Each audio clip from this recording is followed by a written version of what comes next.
I live about 35 miles south of Iquitos, Peru, at a shamanic healing nature reserve center called Refugio Altiplano, on a reserve of about 1,200 acres of rainforest.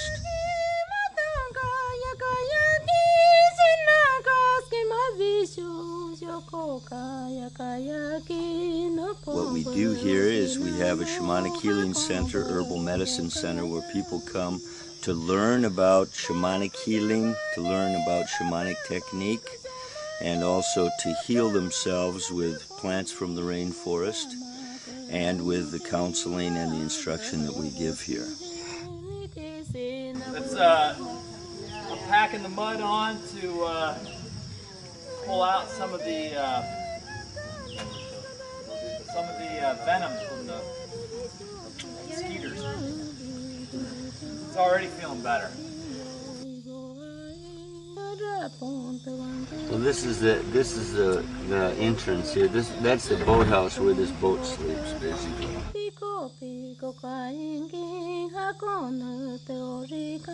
Shamanic healing is healing that's administered and accomplished in an altered state of consciousness. My mission is to expose the truth and just save the planet.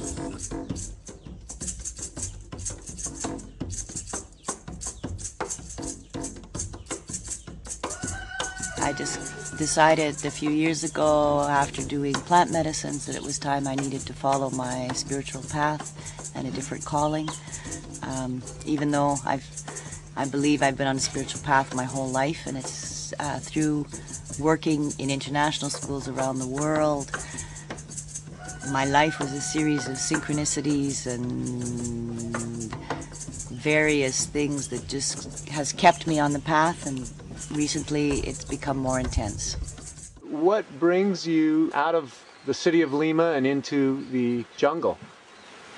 To feel a different feelings and sensations, and meet different people and feel the nature. The natural energy? Yes. You've got to create, as we do up here, viable social options for the people, because you can't ignore that. There is a small population of people who live off the land, but the problem is they live off the land by cutting down the forest and selling charcoal.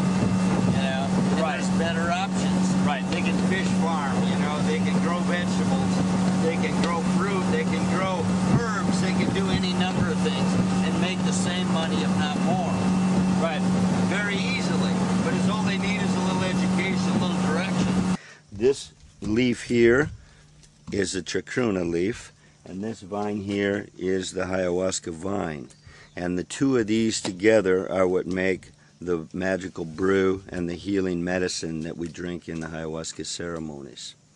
And as you see, we're at the beginning stages. We've got the fire going. We've got the ayahuasca already prepared and ready to put in the pot and cook. And we have 2 bags of chacruna leaves, which are a necessary addition to the combination. The two have to be cooked together. They have to be cooked together for 12 hours and at a very high heat in order to fuse the elements and to keep them working together and fuse 100% into one brew. Because as we talked yesterday, it's very necessary to have the 2 chemical elements fused in order to create the final product.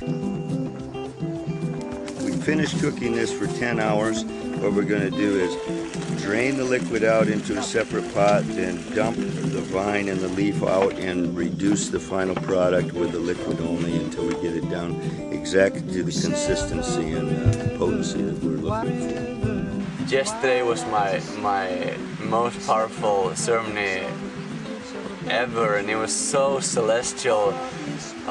The moon came out and the stars were there, and it was just so beautiful. I walked outside and I was like, wow, this is incredible for me. And it was, what I tell you here, it's nothing compared to what it actually is. And I really hope all of you on the other side of the camera can really experience something that's so empowering. And ¿Cuántos días hace uno de esto?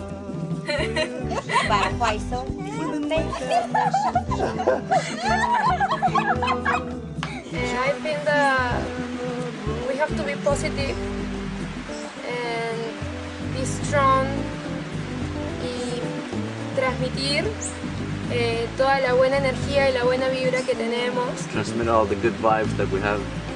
Y siempre estar abiertos a todo lo que venga y tratar de tomarlo de la mejor manera, sea bueno o malo.